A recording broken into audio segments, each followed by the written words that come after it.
అది ఎంతవరకు ఆచరణకు సాధ్యం అప్పుడున్న పరిస్థితుల్లో? అప్పటికే గత ప్రభుత్వ పాలకులు కొన్ని బస్సులని, ఒక 1000 దాకా బస్సులని కొనుగోలు చేశారనే విషయం మాధ్యమాల ద్వారా ప్రజలకు తెలుసు.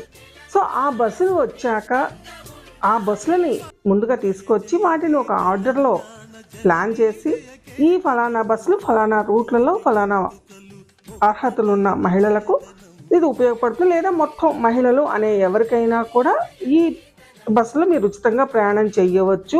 మిగతా బస్సులు యథావిధిగా ప్రజలకు సేవనందిస్తాయి అనేది రేవంత్ రెడ్డి ఆలోచించి అమలు చేయాల్సిన పథకం అది.